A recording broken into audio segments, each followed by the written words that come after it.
Welcome to the 250th Mystara video. Not quite the 5th anniversary, but the 260th video doesn't have the same ring to it. It's hard to believe that I started this channel 5 years ago, especially since I've remastered large chunks of the original videos, because I had no idea what I was doing when I started. Speaking of which, I'm upgrading the computer with better software and I might be breaking down and getting a webcam, though my normal format is not changing. I've been asked by several people to join in roundtables, and that requires a video camera, as my hand puppet pre-recorded loop apparently wasn't good enough. Hopefully I can get some better videos though. The trick is finding a decent software I can buy and not rent. I am not paying Adobe until the end of time to get access to my own words. But as the 250th anniversary is a milestone, it's time for a big time video. We're talking about the 1005 alternate timeline that replaces Wrath of the Immortals. I do need a new name for the 1005 timeline, that's a bit wordy. So what exactly is the problem with Wrath of the Immortals, and why does it need replacing? From a writing standpoint, several. First, it removes the core theme of Mystara's known world, that of a fantasy Cold War. Thyatis and Alphatia are incredibly powerful rivals. If they go to war, the world will suffer. In 1005, this happens, and both empires are proven to be equals. When Alphatia can get its wizards to work together, it's unstoppable.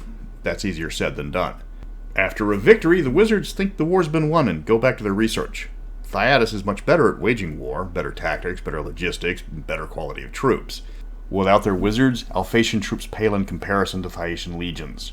In Wrath, Alphatia is destroyed and Thyatis is crippled, and all the lovely tension vanishes, leaving the setting with a lot less of the potential conflicts that drew in so many of its fans. And then there's the abbreviated war with the Master, punctuated by a giant meteor slamming into Glantry and leaving a crater almost 50 miles across. According to my NASA friends, and considering where I live, you're going to play with NASA scientists, that's a planet killer. Especially since Mystara is about 75% smaller than Earth. I believe the planet's width is only about 18,000 miles according to the cartographers. You cannot have a meteor that size land without killing everybody in the known world, and a good chunk everywhere else. I know that you can claim magic did it, but that's a cop-out and I'm not going to do it. Alfheim needs to be addressed, because in Wrath, the Shadow Elves make the forest sick, all the elves leave, and the Shadow Elves take over and nobody decides to drive them out. Then the Shadow Elves screw up everything and the forest starts to die. Nobody goes after the Shadow Elves. Not Alfheim's closest ally, Darokin, that completely surrounds them. Not Oberon and the rest of the Fae, who just had their property values go down the toilet. Not all the nations that were friendly with Alfheim and had large armies, along with a huge number of pissed-off elf refugees. These are elves. You might be a refugee, but you're a refugee that can shoot a longbow and cast magic missile. You're going to want your home back. The plotline was supposed to be fixed in the almanacs, but Mystara was killed before the story could be resolved. That wasn't a Mystara-only problem. Planescape and several other settings were left with cliffhangers that were left unresolved because the line was killed by TSR in the 90s. The 1005 timeline makes the war with the Master and the war between Glantry and Alphatia occur simultaneously. The Wizard War turns into a hot war between Thyatis and Alphatia, while Darokin and Hule recruit their various allies and start a brutal war of attrition. Glantry isn't nuked from orbit, Alphatia doesn't sink. Alfheim isn't conquered, but the Shadow Elves still get their surface nation. The war ends with all the countries of the Gazetteers largely intact physically, though they are devastated by the war. The Cold War is still going on, with both superpowers depleted, yet wiser, and also rebuilding. Enough build-up. Time for the timeline. I hope you enjoy it. I'm Mr. Welch, and here's to the next 250 episodes. 19th of Felmont, 1004. The Hule and Cindy War starts with the invasion of Nanpur. 19th of Felmont, 1004. The Hule and Cindy War starts with the invasion of Nanpur. The invaders are led by Hasadus, the master of Hule. The Hulean troops number in the hundreds of thousands. The Hulean forces are comprised primarily of Hulean regulars, humanoid auxiliaries, and allied desert nomads. Nanpur quickly falls. 22nd of Felmont. Glantry catches and kills an Alphatian elven spy named Troikithus, causing a minor international incident. 4th of Flowermont. Al-Azrad House and Darokin signs a long-term mutual defense and trading pact with the nation of Vestland. 6th of Claremont. Battle of Sindri. Poorly outnumbered, the forces of Sind are overwhelmed by the Hulean invaders. 5th of Yarthmont. After a political misstep in Ethengar, Subutai, son of Moglai Khan, arrives in Karamikos as the new ambassador to the faraway land. While not expected to do much, Subutai impresses Adriana Karamikos, daughter of Duke Stefan Karamikos. 7th of Claremont. Alphatia sends Glantry a letter condemning them for the death of Troikithus, and demands them to stop their use of forbidden magic. Prince Etienne d'Amberville responds with a calm, diplomatic, and slightly mocking letter. 10th of Fearmont. Battle of Sandipur. Despite fierce resistance, Sindhi troops are again routed by the vastly superior Hulean army. 12th of Fearmont. Naral Massacre.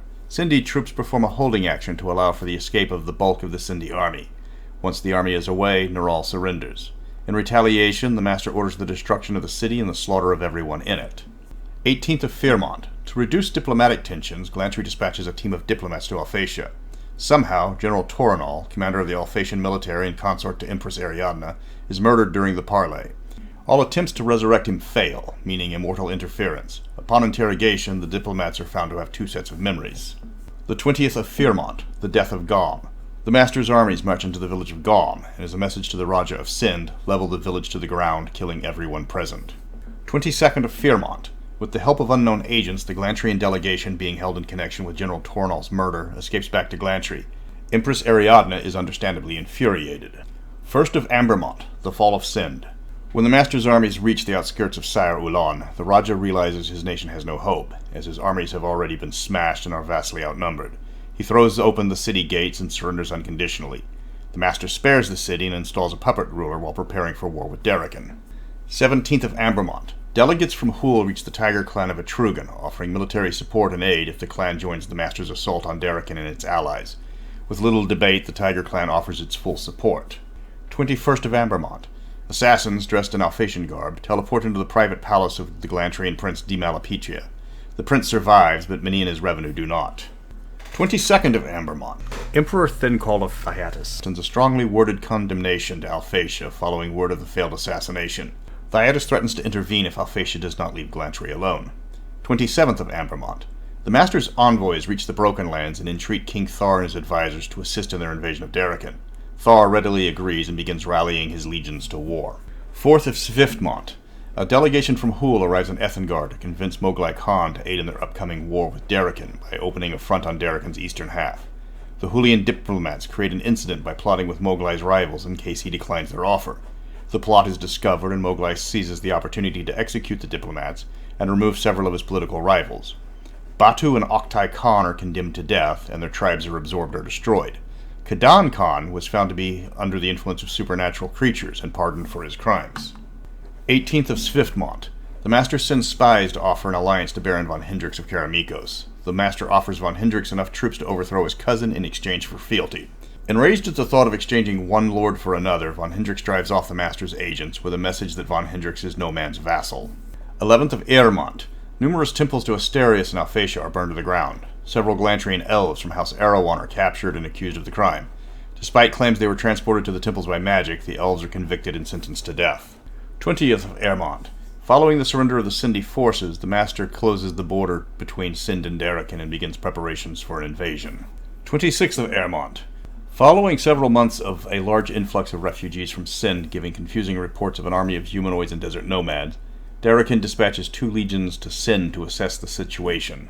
6th of Culmont. The Glantrian elves held in Alphatia manage to escape. In the process, they steal a skyship in the city of Aesla and set fire to the Alphatian fleet of skyships. While Alphatia's entire fleet isn't destroyed, it is severely diminished. 25th of Culmont. The Shadow Elves in the City of Stars decide the time is right for their invasion of Alfheim. They schedule the attack for 6 months and begin preparing their army. 8th of Vadermont, 1005. The Battle of Palcate. The Darokin 12th and 17th legions reach as far as the city of Palcate before the Master unleashes his forces. Badly outnumbered, the 17th Legion dies to a man. The 12th Legion attempts a fighting withdrawal, but is overwhelmed and only a few dozen troops escape the slaughter. The War of the Master has begun. 1st of Felmont. After much debate while rebuilding the city of Aesla, Queen Ariadne issues a declaration of war against Glantry. The War of the Wizards has begun. To Ariadne's dismay, only a dozen wizards of the Great Council commit to the war effort, the rest citing their studies come first. This lack of magical support hurts Alphatia for the entire length of the war. 3rd of Felmont. In a surprise move, Thyatis declares war on Alphatia, stating that Alphatia cannot be permitted to prey on the smaller nations. 7th of Felmont. Survivors of the Sind expedition reach the westernmost town of Darokin, just hours ahead of the Sind army, warning that they are approaching and demanding the city be evacuated.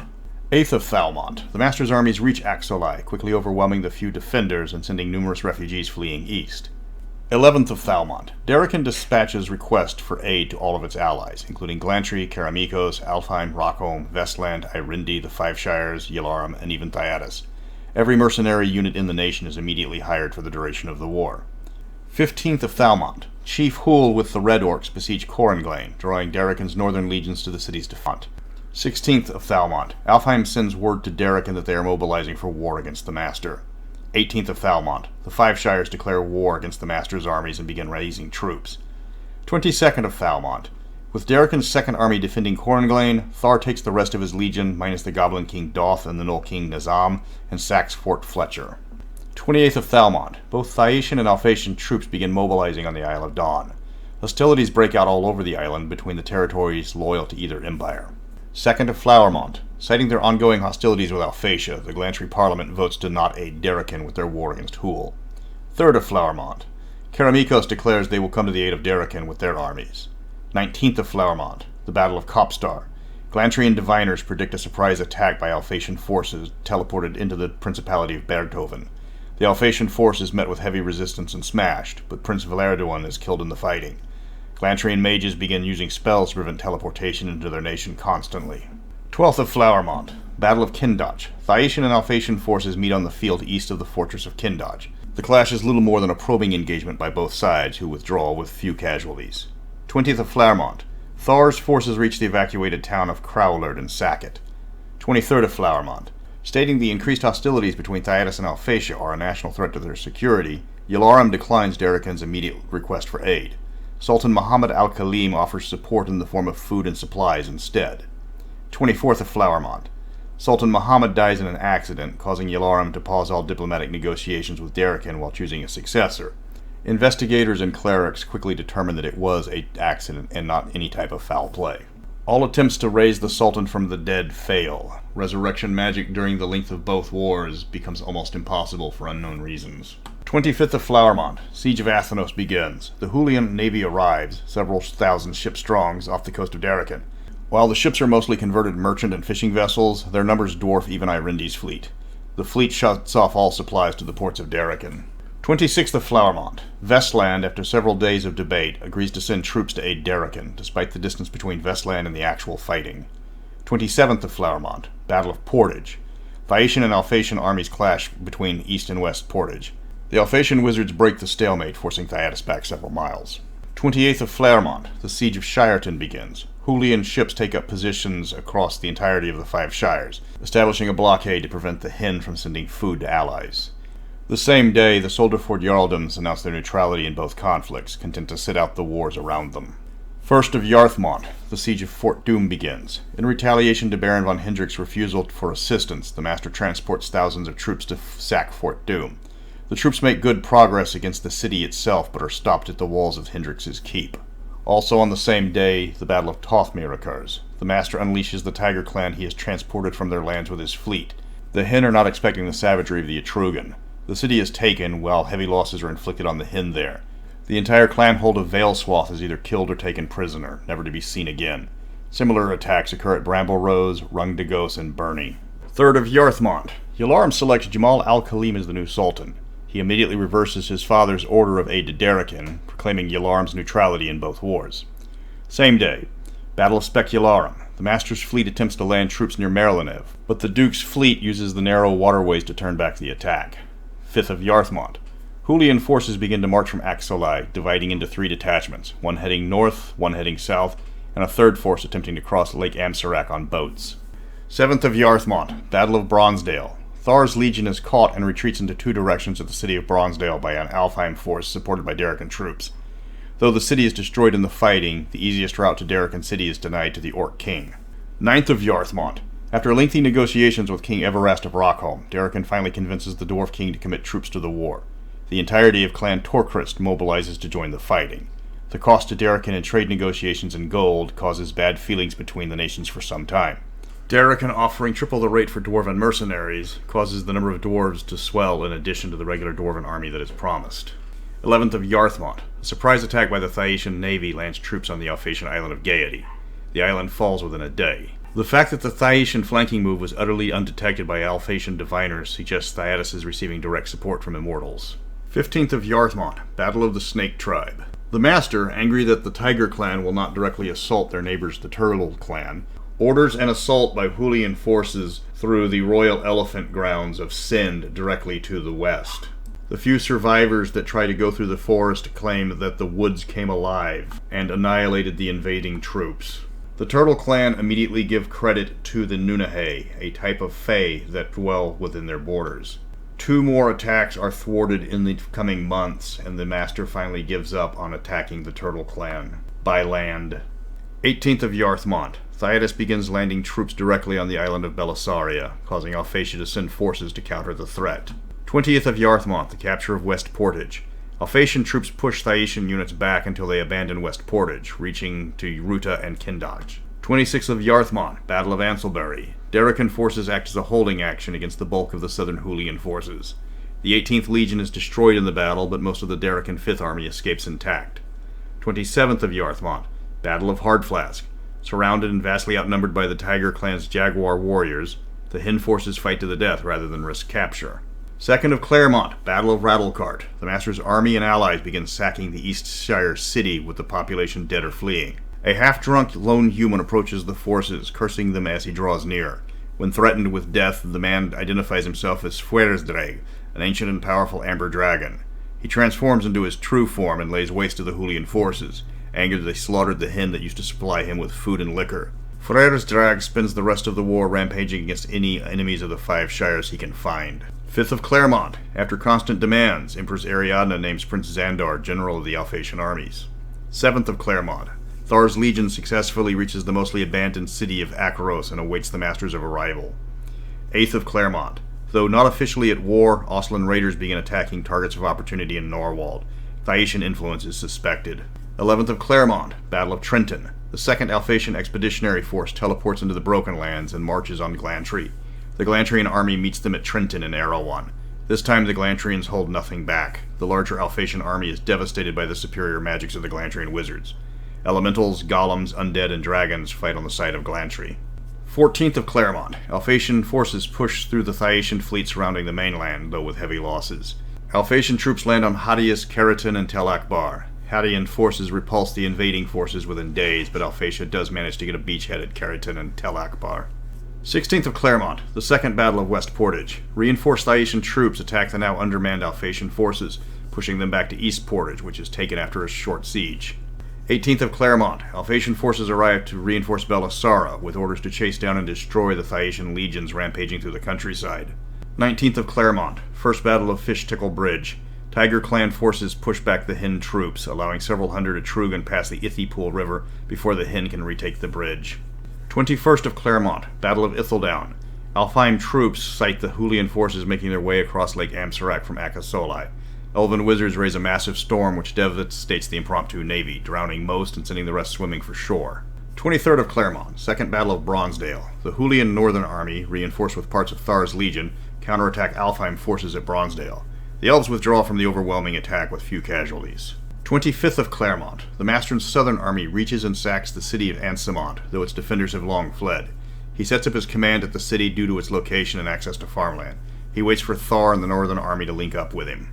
1st of Felmont. The Southern Hulian army is reinforced with Thar's legions from the north and several hundred Tiger Clan warriors from the south. The combined army marches on Darokin City. 3rd of Felmont. Battle of Brookbank. Badly outnumbered Hin forces led by Dundal Zebik are saved by the arrival of the dragon Fuersdrag, who slaughters the unprepared Etrugan before moving on without even addressing the Hin troops. 9th of Felmont. Battle of Newkirk. Prince Xandar's first significant offensive involves assaulting the Thyacian territory and its surrounding fortresses with a massive number of Genite slaves. The result is a victory, but at the cost of over 100,000 Genite slaves. The Alphatian army is so depleted it has to withdraw 3 days later when Thyacian reinforcements counterattack. 12th of Felmont. Glantrian agents teleport into Alphatia proper to conduct numerous acts of sabotage and assassination. Innumerable creatures are summoned and let loose to terrorize the countryside. Xandar responds by withdrawing more troops from the Isle of Dawn to counter. 13th of Felmont. Word of the needless sacrifice of the Genite slaves at Newkirk reaches Esterhold, causing massive riots among the slaves there. Even more troops are diverted to quell the riots. 15th of Felmont. First Battle of Darokin City. Half of the contingent of Hulian troops from the Southern Army and large numbers of Thar's Legion march on Darokin City. The forces met with artillery fire from the city, but with little effect. As the Master's armies begin their assault, Darokin reveals its surprise allies. A dozen dragons of all colors, all paid with gold and magic, come out of the sky breathing death into the Hulian army. The Master personally kills one with his magic, but his army is beaten back with heavy losses. 17th of Felmont, Duke Stefan Karamikos, having raised the largest army he can muster, begins to march from Specularum to relieve the siege on Fort Doom. 19th of Felmont, upon receiving word of Duke Stefan's approach, the commander of the Hulian forces at Fort Doom attack the castle in force. However, von Hendrick's paranoia and military prowess have made the fortress almost impregnable. The Master's army is thrown back with heavy losses. The Hulian commander sends for reinforcements and prepares to meet Duke Stefan in battle. 22nd of Felmont, the Battle of Horken. Alphatian forces seemingly corner the Thyacian troops in Belisari at the city of Horken and besiege the town. Their first sortie is unopposed, revealing the Thyacians had killed large amounts of the population and dressed them up as legionnaires on the walls. The actual legion had left days ago. 25th of Felmont, Battle of Hinmeet. Etrugan forces assault the Darokin city of Hinmeet. The town takes minor damage as the troops there dig in and fortify. The attack is later to be revealed as a feint as hundreds of Tiger Clan warriors circle the city and pour into the Five Shires.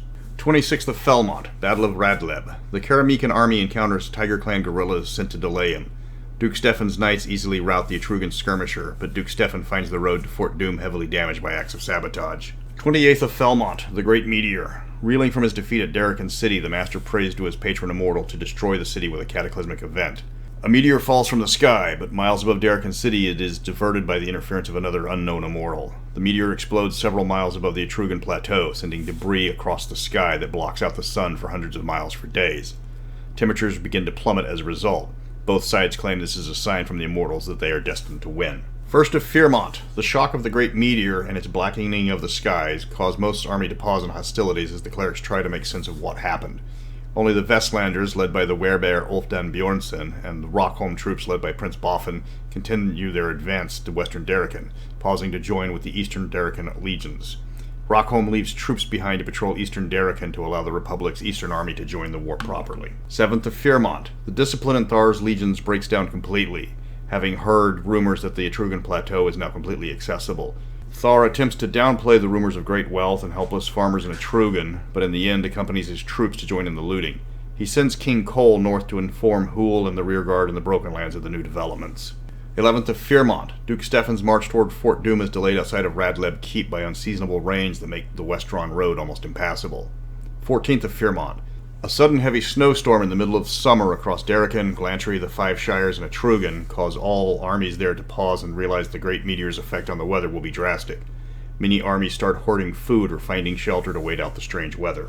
17th of Fearmont. Alphatian forces return to the Countelboth Forest to prepare for the harsh winter. 19th of Fearmont. Another sudden snowstorm drops several inches of snow across Karamikos and Alfheim. Armies begin to scramble to get to the nearest settlement, while farmers hurry to harvest what crops they can. As cold weather sets in, the long winter has started. 23rd of Fearmont. Thar's legions reach Etrugan. Finding the Bear Clan cities almost unassailable, several hundred members of the legion are still able to successfully scale the plateau, though many die in the attempt. The remaining of Thar's legions begin to circle what they can of the plateau and loot and pillage surrounding areas with the increasing snowfall. The Horse Clan decides that this is the time to reveal their tunnel to the lower lands and ride out to join the war, though not for any love of Darokin. The humanoids find themselves under constant attack by the Horse Clan. Several humanoid raids are led against the Turtle Clan to the south of the plateau, but with mixed results. 25th of Fearmont. The leader of the South Shire military forces, Dundal Zebek, issues a command that all Hin with any adventuring experience venture out during the long winter and inflict as much damage on the Hule forces as possible before the weather breaks. 27th of Fearmont. With time running out, the Master has his troops burn Rasseldown and Rennydale to the ground to deny them to Darokin after harvesting what food can be found. 3rd of Ambermont. Delegates from the Bear Clan of Etrugan venture out to find help against Thar and his humanoids. 5th of Ambermont. The long winter has fully set in, with snowbanks of 3 feet or higher common as far east as Salonika. Hule and Darokin forces shelter in place in a pause known as the Cold Peace. Though only 20 miles from Fort Doom, Duke Stefan can't advance because of the heavy snowfall. Only the Vestland and Rockholm forces keep moving as they are used to weather like this. 11th of Ambermont. Sultan Jamal al-Khalim, against his vizier's wishes, goes out on a hunt. The Sultan has largely left running his country to his vizier Timur, who has grown tired of the Sultan. During his hunt, Jamal attempts to steal a roc's egg. The Sultan never comes back down from the nest. 14th of Ambermont. Ignoring the advice of his generals, Prince Xandar attempts a risky attack on West Rourke by passing through the Troll Moors to the west. The army is constantly beset by trolls in the passage, and the weakened force is repulsed by the Thracian army and forced back through the moor. 16th of Ambermont. Battle of Satika. Hin strikers, led by veteran Hin adventurer Spyra Quick Magic Coppertoes, sneaks into the nomad garrison at Satika and kill more than half of the garrison in their sleep before escaping without loss. It marks the beginning of a terror campaign Coppertoes and her forces fight through the entire long winter. 18th of Ambermont. Several ships containing Thyacian troops fresh from Belissaria land at the Alphatian city of Rardish on the continent itself. Though the raiders do minor damage aside from sacking several taverns, the surprise attack rattles the Alphatian government. 20th of Ambermont. Empress Ariadna relieves Prince Xandar of command, assigning him control of the Alphatian military academy, where she privately hopes he can learn some actual tactics. She orders an immediate report on her armies, and is horrified that Xandar has stretched them thin and at the same time lost large numbers of forces in pointless battles. Even worse, the Thyacian tactic of sacking Belissaria has left the Empire short on food. King Corin of the Alphatian kingdom of Ne'er-do-Well suggests that Alphatia go on the defensive and use subterfuge to engage Thyatis while they are rebuilding. 25th of Ambermont. After 2 weeks of fierce debate, the Yalarim emirs elect Al-Nasim, a venerable but highly respected dervish, to be the next sultan. Al-Nasim immediately dispatches several units of Faris to guard eastern Darokin against bandits and humanoids. 27th of Ambermont. Thar's legions have almost completely wrapped around the Etrugan plateau before the heavy snows force him to consolidate his position at the trading post at the bottom of the world elevator for shelter. 4th of Swiftmont. Al-Nasim passes in his sleep only a week after being named sultan. The emirs begin bickering again, but in a surprise vote, the leader of the Faris, Ahmed ibn Said, is elected overwhelmingly. Though many believe the vizier Tamir rigged the vote, the paladin Amid is considered beyond reproach. 8th of Swiftmont. Battle of Surah Manra. Yalari forces brutally repulse Oslan raiders. Ibn Said's correct prediction that their neighbors would test Yalarim's strength because of their numerous leadership changes proves a catalyst for the nation. The emirs that doubted his validity now firmly back him. Ibn Said orders all available men to prepare themselves for war. 14th of Swiftmont. Through sheer chance, the Shadow Elf spymaster Zatapekli encounters King Cole of the Broken Lands just outside of Alfheim. Though cloaked in magic, the kobold still detects the elf and wounds him badly. The elf is discovered the next day by a passing Darokin patrol. 17th of Swiftmont. Zatapekli is discovered to be a Shadow Elf shaman when he deliriously confuses the Darokin captain that is going through his belongings to learn his identity for the Shadow Elf King Telamon, and gives the captain a full report on the pending Shadow Elf invasion. 20th of Swiftmont. Battle of Lake Mumzir. Quick magic strikers encounter a large Hulian force attempting to cross the frozen lake to reach Shadowgate. They ambush the Hulian force when they are halfway across the lake, pinning the troops down with arrow fire until the dragon Frizdrag arrives to melt the ice with his magma breath, sending the entire attacking force to the bottom of the lake. 22nd of Swiftmont. Alphatian spies meet with various rebel factions in Glantry, including the Order of the Claymore, Elven Liberation Front, and Moldavian Liberation Organization. The spies promise gold, magical support, and more if the factions rise against the princes. The factions agree, and Alphatia supplies them with promised aid. 25th of Swiftmont. Alphatian spies approach several Thyacian senators with a proposal about staging a coup against Emperor Thencal and his family. Though Thyatis is currently seen as winning the war, the Thyacian reputation for treachery holds as the senators and other powerful nobles agree to the plot. 28th of Swiftmont. Knight of Swords. Glantry and rebel factions strike at several princes and numerous nobles. Prince Andir Volospin is slain by a dragon according to some reports. Dozens of other minor nobles are also killed in the highly coordinated attack. Princes MacGregor and Voslani respond to attacks on their persons by creating a large number of undead for a counterattack. In the coming months, the sheer number of undead spill over into other principalities and quickly become out of control. 2nd of Airmont. Uthar Volospin is quickly tried and convicted for the murder of his brother Andir, despite having an alibi.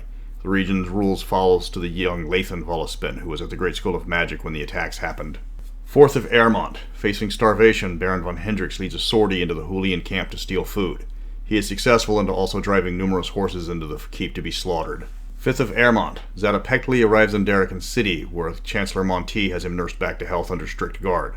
Zatapekli explains to Monty the long and troubled history between the Sylvan and the Shadow Elves. Monty doesn't release the elf, but does make him as comfortable as possible. 7th of Airmont. The Bear Clan delegation reaches Darokin City. Monty welcomes them, but explains the Darokin legions are snowed in and cannot assist during the Cold Peace. 10th of Airmont. Due to a chance observation, the Bear Clan Shamani discover the existence of the Shadow Elf prisoner. Desperate to gain Darokin's support, the Etrugan delegates offer to help the Shadow Elf regain a homeland from the Broken Lands.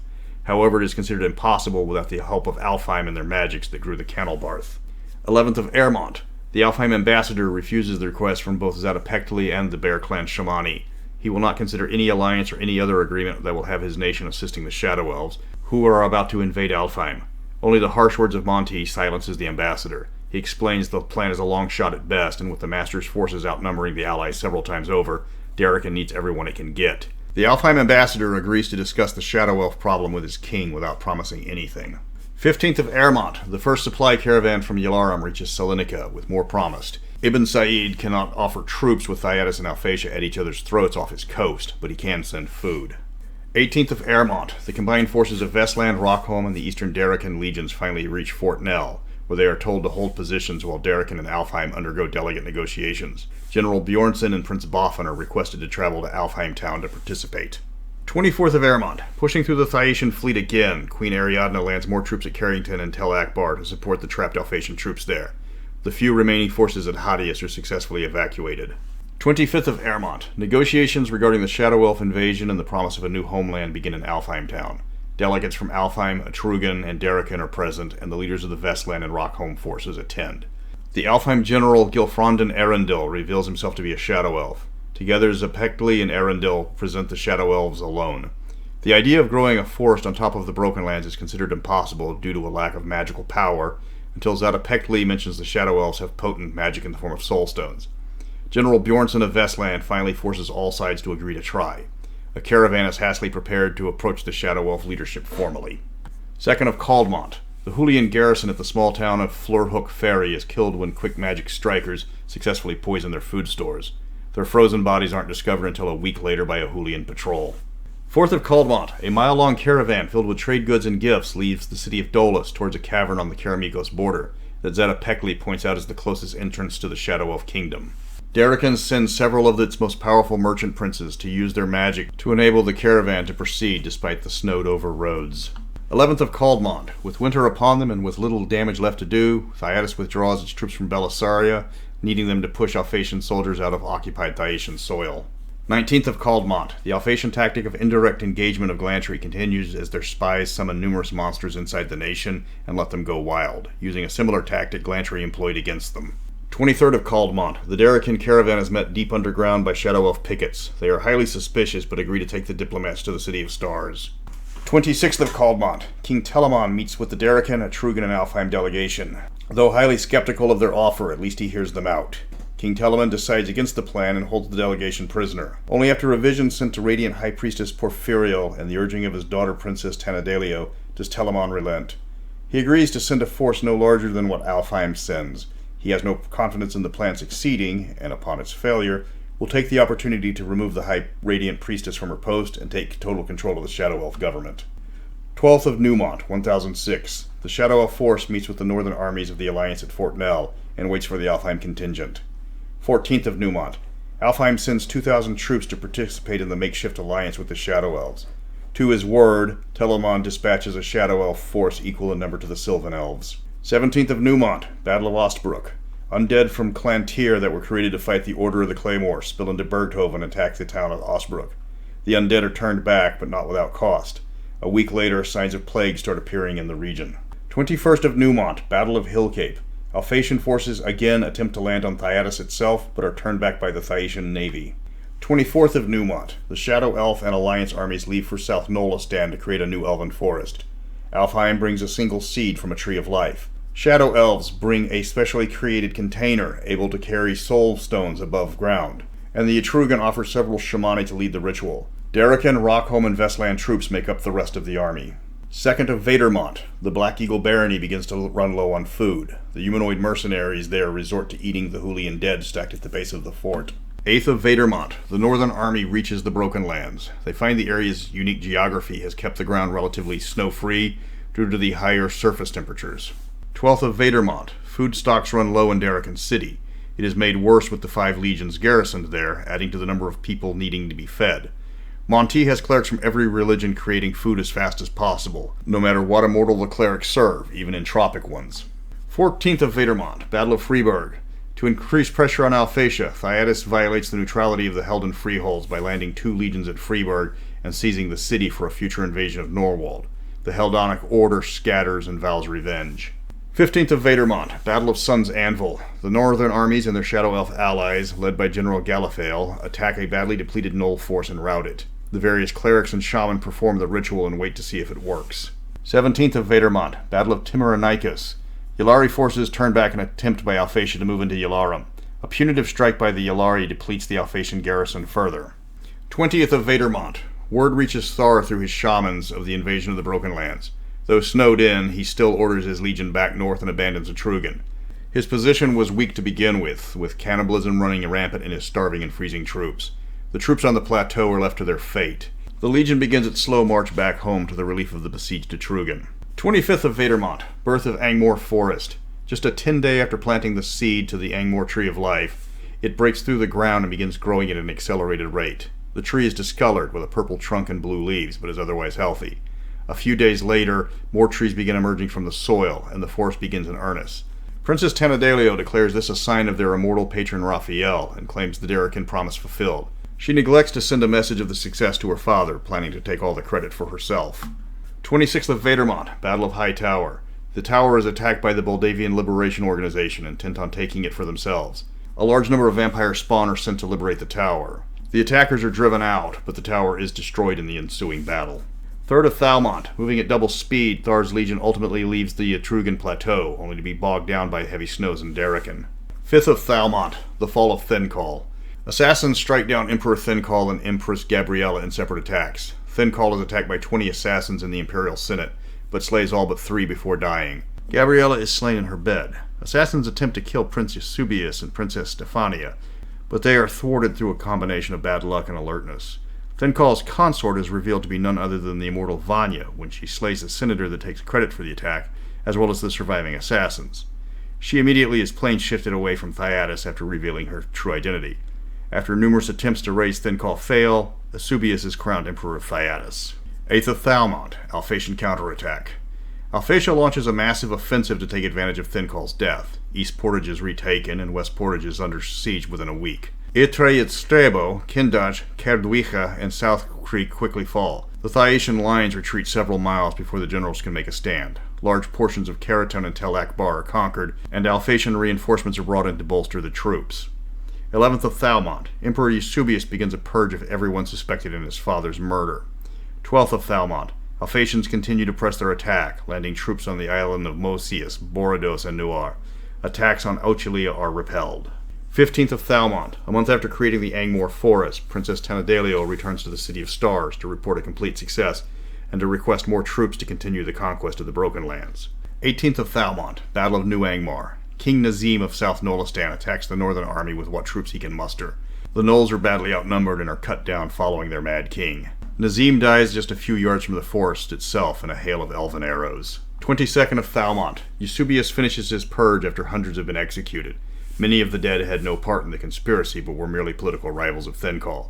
True to his father's legacy, most of the condemned are slain in gladiatorial games. 24th of Felmont. Thyacian troops are able to rally and retake some of the land lost on the Isle of Dawn, lifting the sieges of Redguard and Newkirk. Alphatian troops are pushed off Mosidius and Borodos. 27th of Felmont. King Canute of Osland personally answers a summons by Emperor Eusebius. In exchange for Osland formally entering the war against Alphatia, Thyatis will help Osland retake Vestland and Solderfjord. Canute agrees and rallies his Jarls to him on his return. 6th of Flowermont. Signs of the long winter ending begin to appear. The snowstorms become less frequent, and some melting can be seen. The winter has lasted nearly 9 months, and few western nations have even seen the sun in half a year. 10th of Claremont. Signs of plague now appear in most of Glantry's principalities because of the unchecked undead created to put down the rebellions. Without clerics to help keep disease in check, thousands die. 12th of Flowermont. Thyacian forces push Alphatians back from West Portage and take portions of Tel Akbar before stalling. Both Thyacian and Alphatia are tired of war by now, but neither are willing to sue for peace. 15th of Flowermont. Osland enters the war by attacking the continent of Alphatia directly. In a surprise attack, Bluenose, Hajura, and Pernapaz are sacked. On the same day, Thar's legion reaches the Master's camp at Anselberry. The Master threatens Thar with death unless he immediately cedes command of all of his troops to the Hule army. Intimidated, Thar agrees. 17th of Flowermont, Battle of Ecto. Thothian forces meet Osland warriors in open battle. The Thothian Empire, bolstered by undead and constructs, is no match for the Oslanders, backed by a large number of clerics. Ecto is sacked. 19th of Flowermont, Battle of Trachelios. Osland raiders land and sack the now defenseless town of Trachelios. The Thothian pharaoh moves all of his troops to protect Idaro. 22nd of Flowermont, Battle of Ar. The Retebius air fleet is sent in its entirety to attack the Alphatian kingdom of Floating Ar. Though the wizards put up a valiant defense, the attack comes as a surprise. The air fleet suffers significant losses, but floating R is left ablaze. 23rd of Fearmont, Battle of Rannoch. Both Thothian and Oslan troops flee the field in terror when a black ball randomly wanders onto the field, killing several in its path before both armies rout. 25th of Flowermont. With the snows finally melting, armies begin to range out, looking for food in enemy positions. 26th of Claremont. The Angmor Forest has completely covered what was once South Nolastan and is now encroaching on Hobgobland. 1st of Yarthmont. Irendi Queen Ironwolf of Solderfjord finally convinces the nation's government to enter the war to the side of the western countries. Irendi readies his fleet and gathers as many adventurers and Toa Makai warriors as they can fit on board. 3rd of Yarthmont. Battle of Shireton. Irendi enters the war on the side of Darokin by dispatching its entire fleet against the Hulian forces. The 5 Irendi fire ships enter Hin Gulf to engage over 500 Hulian ships. The battle is a massacre. Almost all of the Hulian ships are sunk, and not a single casualty is inflicted on the Irendi. 4th of Yarthmont, Battle of Athanos. Irendi's ships attack and sink every vessel blockading the port city of Athanos. 7th of Yarthmont, the final assault on Fort Doom. With the Irendi navy rapidly approaching, the Hulian commander orders an all-or-nothing assault on Fort Doom. Both sides have been depleted by the long winter, and the fort is finally overwhelmed with von Hendrix defending the walls himself. The tide turns with Duke Stefan arriving with the full might of the Keramikos army, driving the master's forces into the arriving troops of the Irendi. Flush with victory, Duke Stefan names himself king in defiance of his agreement with Thyatis. He rewards his cousin von Hendrix with the position of count, not knowing of his cousin's attempted treachery. 10th of Yarthmont. Multiple Etrugan clans send out war parties to assist the allies, consisting of braves from the Turtle, Bear, and Horse clans. 11th of Yarthmont. Large number of Shadow Elves begin to arrive in New Angmar. The northern army garrison there start to return to Darokin. 13th of Yarthmont. The Minrathad guilds, though neutral in the war, begin landing troops on the Thyacian island of Taruntius, claiming the contested islands for themselves. 15th of Yarthmont. 2 Thyacian legions land on Taruntius, reclaiming the islands without bloodshed. The Minrathadians chalk up the incident to a navigational error. Their troops are returned by barge to Minrathad, though Thyatis keeps the Minrathad ships. 18th of Yarthmont. Battle of Ashen Pass. King Hule and King Doth of the Broken Lands attempt to flank the northern armies as they make their way south. A small rearguard of Vestlanders, led personally by General Bjornsson, hold a narrow fort against thousands of humanoids that Hule has brought with him. In the resulting day-long battle, the Vestlanders dam the river with the bodies of the slain humanoids. Both Hule and Doth are killed, and Bjornsson is struck down, but he is saved when the immortal Odin personally welcomes the old werebear into the ranks of the Aesir. The humanoids flee, seeing that the few remaining Vestlanders have the immortals on their side. 21st of Yarthmont. A dwarven force led by General Ballas finds the bulk of the remaining Kobold army in Cold and drives them out, killing General Zar in the process. On the same day, making their way through the mostly still frozen Malfegi swamp, Bear Clan troops attack Hulian forces at Mar and rout them into the Five Shires, with the Etrugan braves in pursuit. 22nd of Yarthmont, Battle of Burney Hills. Tiger Clan warriors attempt to take Burney Hills but are turned back by Hin warriors, who made it through the cold peace well fed compared to the nearly starving Etrugan. 24th of Yarthmont, Massacre at Shadowsgate. Quick magic strikers engage an emaciated and depleted Tiger Clan force marching on Shadowgate and kill them to a man. 25th of Yarthmont, Second Battle of Fishtickle Bridge. Hin troops hold back a Hulian attempt to get more troops across the bridge, who are then thwarted when the dragon Thraesdrag destroys the bridge. 26th of Yarthmont, Second Battle of Tothmere. Irendi ships land large numbers of Toa Makai who retake the town. The Makai make an example of the Tiger Clan warriors there, leaving none alive. 4th of Claremont, the 5 Mile Battle. King Stefan sends his cavalry ahead of his main force. They surprise the Hulian cavalry near Steelpool, who were not expecting to face knights in the Five Shires. The Hulian force retreats, but is chased down and destroyed over a span of several miles. Claremont, Battle of Bramble Rose. Quick magic strikers, Irendi Makai, and the Dragon Thraesdrag assault the battle of the Tiger Clan's forces. Announcing before the battle that the allies will give no quarters, the fighting is some of the most brutal seen in the war. Thraesdrag is severely injured with magic, and the Tiger Clan is wholly wiped out. After witnessing the surviving Hin covered in blood from head to toe, the Irendi rename the strikers the Reds. The name sticks. 11th of Claremont, Battle of the Forks. The northern army returns from the Broken Lands, bolstered with several thousand Shadow Elf warriors. They immediately move to lift the siege at Cornglain. They are joined by the Order of the Griffin from Keramikos, who King Stefan dispatched to offer aid. The Red Orcs surrounding Cornglain realize their position is indefensible and withdraw after the Allies' initial assault. The Second Army of Darokin joins the Northern Army. 13th of Claremont, Battle of Satira. Hulian forces and their Tiger Clan allies make their last stand, pursued by the Shires, Keramikos, Irendi, and Etrugan forces. Entirely encircled by a foe unwilling to offer mercy, the battle is short but fierce, with all the invading defenders slain. King Stefan marches the combined army towards Henmeet to link up with Darokin's legions and form the southern army of the Alliance. 20th of Claremont, Second Battle of Darokin. The Master, after having gathered all available forces in Darokin, launches a massive assault on Darokin city while the allied northern and southern armies are still leagues away. Darokin is pushed hard despite having 13 legions in the battle, with several legions destroyed. In the end, the city stands, but the Master controls everything outside the city walls. He leaves a token force to continue the siege and moves the bulk of his army east. Survivors of the Darokin defenders are either trapped in the city or flee south to join with King Stefan. 25th of Claremont, end of the Imperial War. Tired of war, with their armies exhausted and their treasuries all but spent, Eusebius and Ariadne agree to a separate peace. Both forces withdraw from each other's territory, with Alphatia giving up parts of the contested region south of Adario. Eusebius makes no provision for the Oslan raiders, leaving them at the mercy of the Alphatians. Thyatis stands down its forces. 26th of Claremont. With the hostilities between Thyatis and Alphatia ended, Ibn Said sends his entire army to the aid of Darokin, telling his cavalry to ride as fast as they can. 28th of Claremont. Seeing an opportunity, the displaced Knights of the Heldonic Order land troops in Oslan while King Canute is still on the Isle of Dawn. Without Phaeacian naval support and deep in enemy territory, the Oslan force is cut off, leaving their homeland in the hands of the religious fanatics. 1st of Felmont, the Battle of Favaro. The northern and southern allied armies meet and unite at the town of Favaro. It is agreed by the various forces that King Stefan will take command. He makes his stand against the Master's armies outside the city, the only defensible position he can find in the path of the Master's army. The allied forces outnumbered nearly 10-1, but if they fall, nothing will stand in the way of the Hule forces for hundreds of miles. 8 nations stand united against the invaders, with help from Yalarum still weeks away. The battle is massive in scope, with elven arrows and dwarven war machines punishing the Master's forces for every step they take. Count von Hendrix is wounded early in the battle and forced to retire from the field. The allied line begins to buckle, but it becomes clear they will not hold. King Stefan prepares for a retreat, leaving just the Vestland Dwarven and some Darokin forces behind to cover him. The battle turns with the sudden appearance of several Bodendrukers that hit the flank of the Master's horde, crushing thousands before they are driven away. The source of the monsters become apparent when Moglai Khan arrives with the entire Ethengar horde.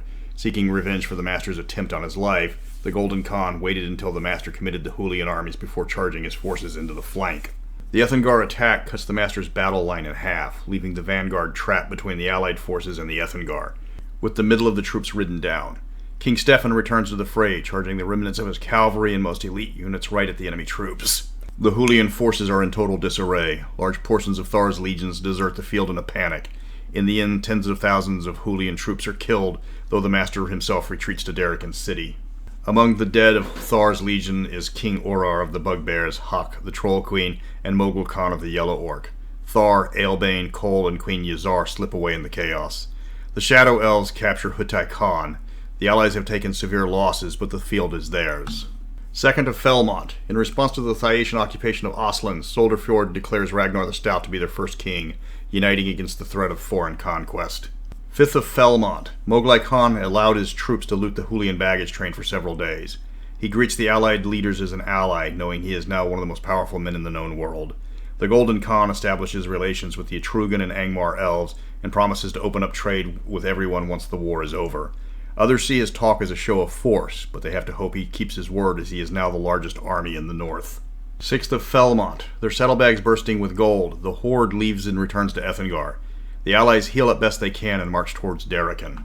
7th of Felmont. 3rd Battle of Darokin. The Master arrives with few forces remaining at Darokin city and orders a full assault, knowing the allied armies won't be far behind. The army around Darokin launches the assault fervently, fearful of both the Master and the approaching enemy. 8th of Felmont. Fall of Darokin. The Hulian forces breach the walls at significant cost and pour into the city. The defenders are well prepared and sell each inch of ground given with blood. Corwin Monty is killed early in the battle, a spear in his hand and a curse on his lips. The Darokinians are forced back to the Merchants Guild Hall and prepare to make a final stand when another unexpected ally makes its appearance. In a flash of light, hundreds of fresh Alphatian troops appear between the Hule and Darokin forces. The Alphatians immediately set upon the Master's armies, with more reinforcements coming in every minute. Overhead, Alphatian skyships appear and begin raining fire on the Hulian war machines. The Master, seeing he is well and truly defeated, makes for the Send border. Empress Ariadne herself appears at the end of the battle, telling the few survivors that Alphatia comes as an ally and they will drive the invaders back to Hule. The Alphatians do not stay to occupy the city and hound the Hulean forces back to Send. 12th of Felmont. The Allied forces arrive at Darokin City to find the city liberated and the survivors slowly sorting out the dead. King Stefan chooses not to pursue the Master with his army, instead using them to rebuild the city. Spira Coppertoes takes several adventurers from various nations to pursue the Master and kill him once and for all. 14th of Felmont. Elissa Pennydown is named acting Chancellor of Darokin, simply because she was the highest-ranking surviving guild member after the Alphatia lifted the siege. 22nd of Felmont. Alphatian forces reach the Send border and pursue the Hulean forces deep into the nation, though they garrison each town they liberate. 28th of Felmont. Yalarum forces reach Darokin City with needed supplies for the survivors. King Stefan releases his allies to return home with the new and fresh troops replacing them. 2nd of Fearmont.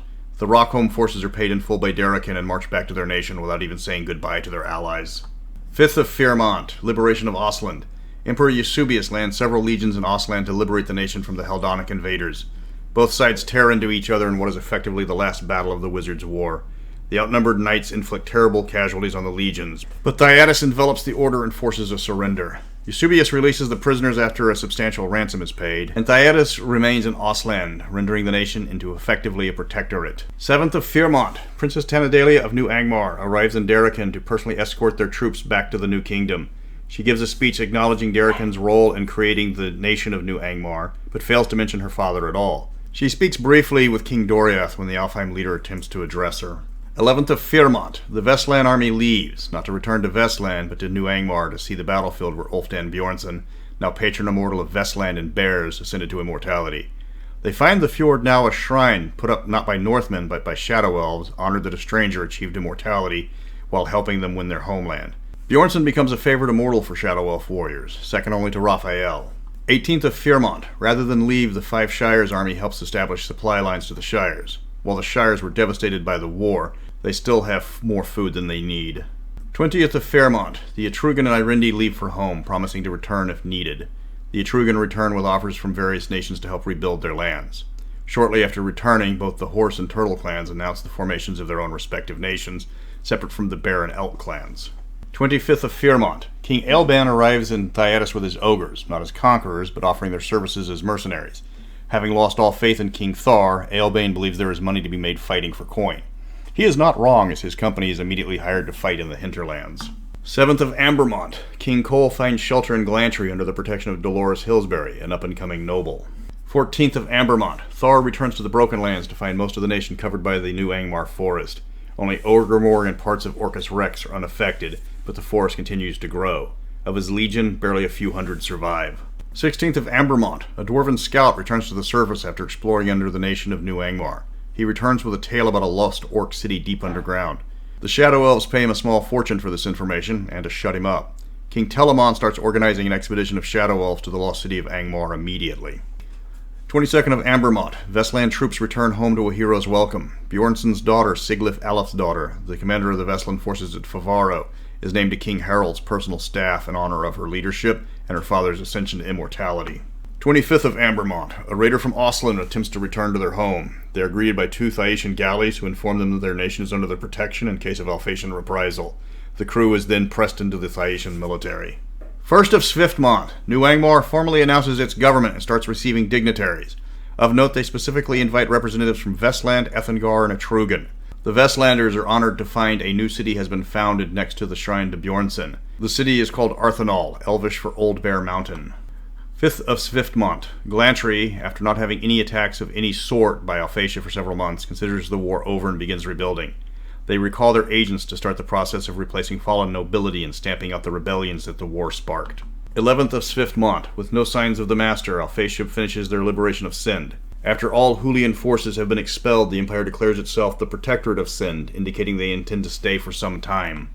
21st of Swiftmont. Darokin begins sending caravans out from its capital. In honor of his leadership during the war, Darokin City is renamed Corwin after Corwin Monty. The head of House Linton is named the new Chancellor, as Linton House escaped the war mostly intact. 28th of Swiftmont. Alfheim notices the Cannelbarth and Angmar forests are growing toward each other at a steady rate. They don't tell New Angmar while they try to discover the cause. 1st of Airmont. King Stefan finally returns to Keramikos, where his wife Olivia has ruled in his absence. To finish his separation entirely from Thyatis, he renames the capital Miros, the Trolladaran word for mirror. He is dismayed that Subutai is still the ambassador from Ethengar, and that the ambassador and his daughter are secretly adventuring together. 4th of Airmont. Eusebius sends his sister Stephania to act as his ambassador to King Stephen. Eusebius is trying to restore his nation's allies after the long war, and Keramikos was one of their strongest before the war. 10th of Airmont. King Telamon of Angmar, still angered over his daughter usurping his power, leaves in search of the city of Angmar, taking the captive hobgoblin Hutai Khan with him, since he has personally been to the city. Immediately after his departure, Tanadalio announces her father has abdicated and crowns herself queen in just 2 weeks. 15th of Airmont. Minrathad, still largely intact from the wars, begins opening up new trade routes with the political situation calmed down. They find their reputation in the world has been reduced dramatically as everyone remembers their refusal to pick a side. 18th of Airmont. Count von Hendrix begins reorganizing his forces to drive out humanoids and monsters from western Keramikos. He still has his eyes on the throne, and while he has large amounts of political power, most of his personal forces perished in the war. 20th of Airmont. Zebek steps down as commander of the Hartshire forces and names Spira Coppertoes as his replacement when she returns.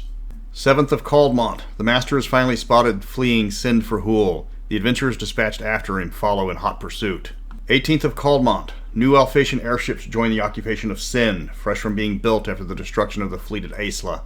28th of Culmont. Battle of Glantri. Alphatia reveals that their occupation of Sind was to provide a staging area for their troops. Hundreds of members of the Great Council of Wizards, 205 total, along with a large number of lesser mages, numerous airships, and ground troops, fly right over Glantry City and attempt to level the city with spells. The Glantrians respond in a terrifying fashion. The Brotherhood of the Radiance agrees that it is time to unleash the power of the Radiance to save the nucleus of the spheres. The Brotherhood unleashes all their magics, blasting archmages from the skies with bolts of pure radiance. The wizards use years' worth of radiance in a matter of minutes. Then the unthinkable happens. Spell starts to fail across the globe. Alphatian skyships and wizards plummet to their deaths while charmed creatures are freed from their enchantments. Then magic ceases across the planet.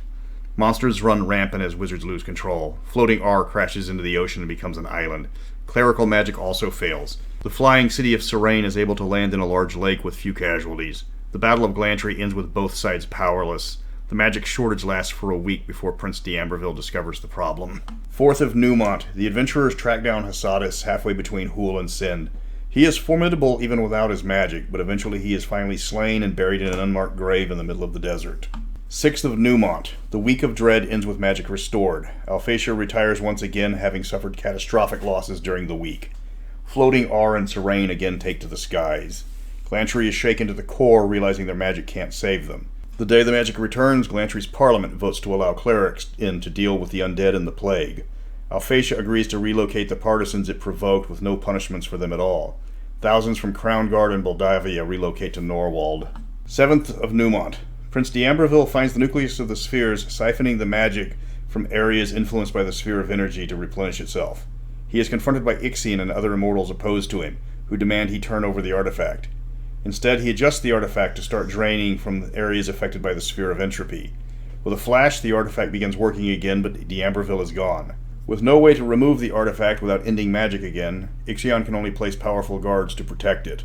The world is rebuilding, with the most significant powers now in ruins. Only Keramikos, New Angmar, and Ethengar came out better than they were at the start of the war. Kingdoms are starting to hire adventurers again in numbers. What happens next is up to your players. The known world has more adventurers than it has adventurers, and you have lots of plot points to throw at your party. Large portions of the worlds have been left defenseless, so you have raiders and humanoids to fight. The new leaders are looking for people to pacify parts of their nations that have been left vulnerable. You've got increased intrigue with Alfheim and New Angmar. Thyatis desperately wants to get Keramikos back under its influence, but diplomatically. The Horse clan has permanently left the plateau. The Turtle clan has become its own sovereign nation. Now the world is filled with conflict, and it's up to you to sort it out.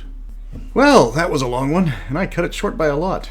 I'm planning on redoing the original PDF that's on the vaults to fix the various retcons, like the meteor exploding rather than impacting, and the changes to the Etrugan to match the Etrugan remastered Gazetteer. So next week I'm going to go back to looking at the guilds, this time with the guilds of Mystara, and what happens when you cross them, and why they have so many of them. But until next time, long live Mystara.